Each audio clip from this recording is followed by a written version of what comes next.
Si eres un observador perspicaz y miras regularmente este canal, es muy probable que hayas notado que muy rara vez uso el término Imperio Bizantino, y si lo hago, solo a regañadientes, solo porque ese término es buscado con frecuencia en búsquedas de YouTube.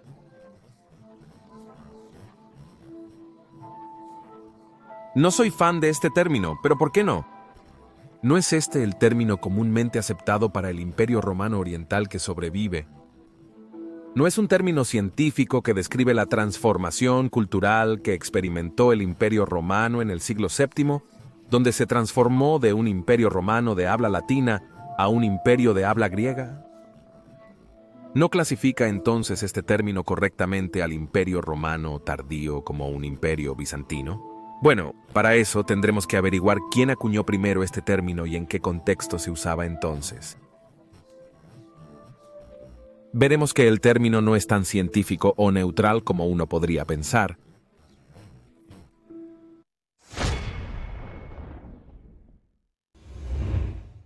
Si viajaras en el tiempo hasta después de la caída del Imperio Romano Occidental a la gente allí, a qué imperio pertenecían, obtendrías una respuesta muy clara, a saber, al Imperio Romano.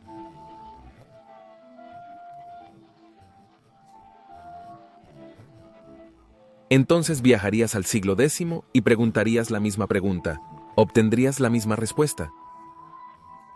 Incluso tan tarde como el siglo XV, antes de que Constantinopla cayera en manos de los otomanos en 1453, siempre obtendrías la misma respuesta de los habitantes, a saber, que eran romanos y que pertenecían al Imperio Romano. Si les hubieras dicho que el término que usamos para ellos es bizantinos y que pertenecen al Imperio Bizantino, es muy posible que no hubieras recibido una respuesta amistosa y podrías haber terminado golpeado en un callejón de Constantinopla.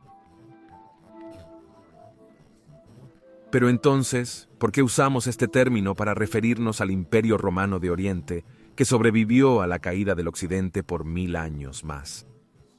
El término Imperio Bizantino fue acuñado por primera vez por el historiador y humanista Jerónimo Wolff, quien vivió desde el año 1516 hasta 1580 en lo que entonces era el Sacro Imperio Romano de la nación alemana. Esta entidad política existió desde 1962 hasta 1806 y, como su nombre indica, los emperadores romanos santos intentaron revivir un imperio romano y se vieron a sí mismos como legítimos sucesores del Imperio Romano.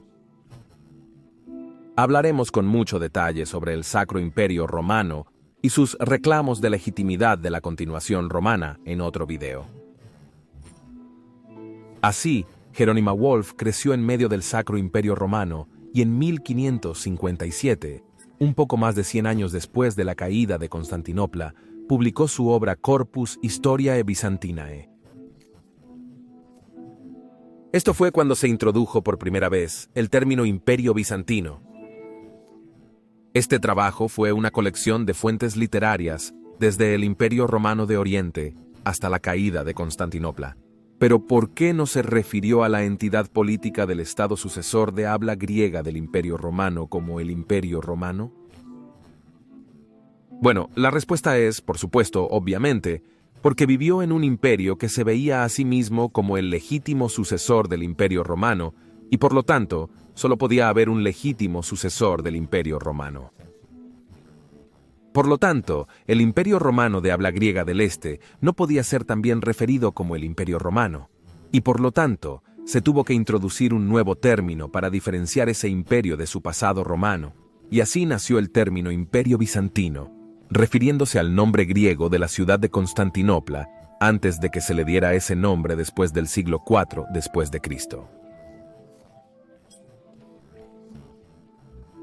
Y por favor, dales like a este video y suscríbete para que no te pierdas ningún video futuro sobre la fascinante era del Imperio Romano tardío. Y por favor, considera apoyar nuestro trabajo en Patreon o a través de la membresía de YouTube, porque la sostenibilidad a largo plazo de este canal realmente depende de tu apoyo. YouTube no es muy generoso con un tema tan específico sobre el Imperio Romano tardío, para decirlo de manera suave, y la publicidad de los videos es consecuentemente extremadamente baja. Por lo que para ser sostenible a largo plazo, desafortunadamente, realmente necesitamos tu apoyo financiero a través de Patreon o membresía de YouTube. Y tenemos un nuevo seguidor de Sol Invictus, Denis Carbone. Muchas gracias, Denis, por apoyar el canal de una manera tan generosa. Y Sobek, señor de los 4 rumbos, está de vuelta como César. Gracias por regresar tu apoyo para el canal Sobek. Y por supuesto, me gustaría agradecer a cada uno de ustedes que apoyan este canal, ya sea a través de Patreon o donaciones de PayPal. Son realmente increíbles, no puedo agradecerles lo bastante. Espero que Mayoriano te agradezca por apoyar un canal con su nombre. Yo ciertamente te agradezco desde el fondo de mi corazón. Gracias a Gotibi Amici. Ahora aquí está entonces por qué tengo un problema con el término bizantino. Primero, es un término despectivo, inventado por un historiador alemán hace casi 500 años para degradar a los romanos de habla griega del Imperio Romano de Oriente, que de hecho eran los legítimos sucesores del Imperio Romano, con el fin de denunciar su legitimidad romana, al mismo tiempo que intentaba elevar la legitimidad del Sacro Imperio Romano. El este de habla griega y el oeste se habían distanciado después de que el este no lograra reconquistar permanentemente las provincias occidentales romanas perdidas bajo Justiniano, y después del gran cisma de la Iglesia Católica Romana y la Iglesia Ortodoxa griega, por lo que el oeste miraba al este con gran sospecha e incluso desprecio. Así que cada vez que un historiador moderno usa el término Imperio Bizantino, usa un término despectivo de una persona histórica de hace 500 años. Esto sería un poco similar a que los historiadores todavía usen el término bárbaros, acuñado por los romanos, para referirse a las naciones modernas de Europa. Difícilmente algo que yo llamaría científicamente neutral. En segundo lugar, el término no tiene sentido. El Imperio Bizantino implicaría que hubo un imperio que provino de la ciudad de Bizancio, que fue el nombre de la ciudad de Constantinopla, antes del año 330 a.C., antes de que el emperador romano Constantino la hiciera su nueva capital, poniendo fin a 1000 años de dominio de la ciudad de Roma para el Imperio Romano. Así, Constantinopla se convirtió en la capital del imperio, y más tarde, después de que el Imperio Romano se dividiera en 2 partes, el Imperio Romano Occidental fue gobernado desde diferentes ciudades. Desde Mediolanum, después de 286 después de Cristo, luego de nuevo desde Roma bajo Maxentius, luego después de 402 Ravenna, se convirtió en la nueva capital, al menos por algunas décadas, hasta que Roma volvió a ser la capital en 450, cuando Valentiniano III trasladó la sede del emperador de nuevo a la ciudad eterna, algo que a menudo se olvida y se pasa por alto, de lo que hablé en detalle en este video aquí. Entonces, Ravenna y Roma competirían para ser la capital del Imperio Romano Occidental durante las últimas décadas de su existencia. Pero después de que cayó el Imperio Romano Occidental, el este sobrevivió bien e intacto, y Constantinopla continuó siendo la capital del Imperio Romano que sobrevivió. Por lo tanto, un término más lógico habría sido el Imperio Constantinopolitano en lugar del Imperio Bizantino, porque la ciudad de Bizancio nunca tuvo un imperio y nunca conquistó nada en el tiempo en el que se llamaba Bizancio. Tercero, en ningún momento los romanos que hablaban griego se habrían llamado bizantinos, ni reconocerían tal término. Siempre se referían a sí mismos como Romaioi, romanos hasta el final. Incluso, siglos después de la caída de Constantinopla, encontrarías a los griegos que se referían a sí mismos como Romaioi. Tan intrínsecamente estaban entrelazadas la romanidad y la helenidad, que incluso tan tarde como el siglo XIX, la gente prefería llamarse romanos en algunas islas griegas en lugar de helenos, algo de lo que hablé en este video aquí. Cuarto, el término bizantino no solo es despectivo, sino políticamente motivado, con el fin de aumentar la legitimidad del Sacro Imperio Romano. Por lo tanto, cada vez que un historiador moderno use el Imperio Bizantino o los bizantinos, los emperadores del Sacro Imperio Romano tendrían una sonrisa en sus rostros, viendo qué tan exitosa fue su propaganda, tan exitosa que incluso nosotros hoy en día todavía usamos su terminología. Yo, por mi parte, creo que la ciencia debe ser neutral e imparcial, y por lo tanto usar un término despectivo y propagandístico, claramente acuñado para favorecer a un lado sobre el otro, no es realmente científico.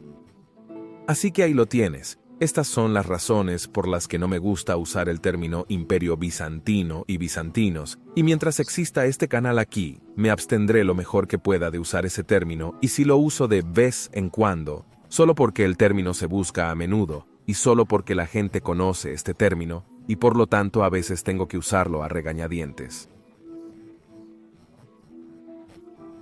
Pero de la misma manera que a los estadounidenses modernos no les gustaría que se les llamara washingtonianos, como si un estado sucesor de los Estados Unidos de América surgiera, que afirma ser el único verdadero estado sucesor de los EUU.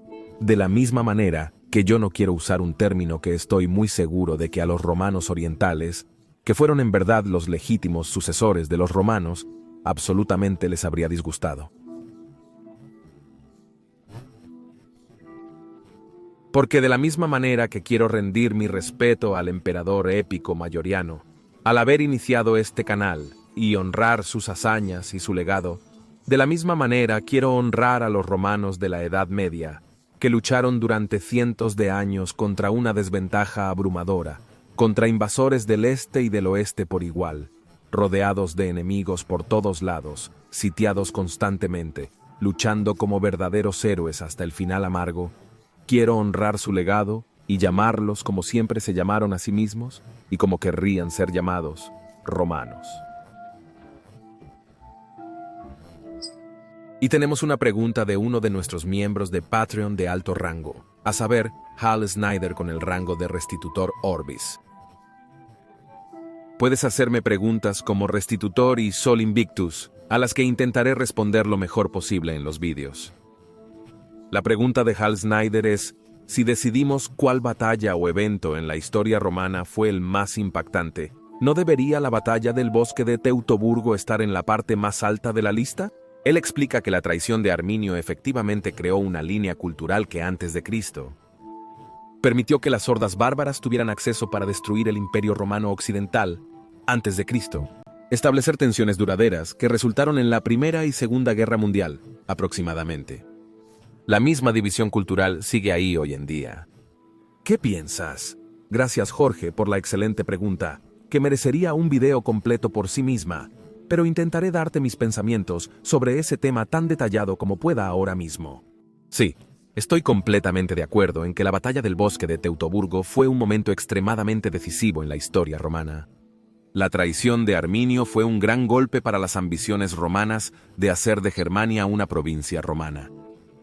Como correctamente señalaste, esto tendría consecuencias duraderas 400 años más tarde, cuando la frontera del Rin permitió a las tribus germánicas cruzar el río Rin en el año 406 después de Cristo en el Imperio Romano Occidental, lo que a su vez provocaría la reacción en cadena catastrófica que causaría la disolución del Imperio Romano Occidental.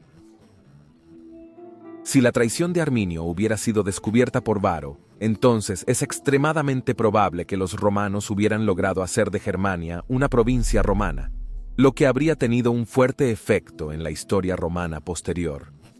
La gran migración de los siglos IV y V después de Cristo habría sido muy diferente porque muchas de las tribus que más tarde causarían la caída del occidente, como los godos, los vándalos, los burgundios y más, habrían formado parte de aquella provincia romana de Germania y habrían sido completamente romanizados para el año 400 en esta línea de tiempo alternativa.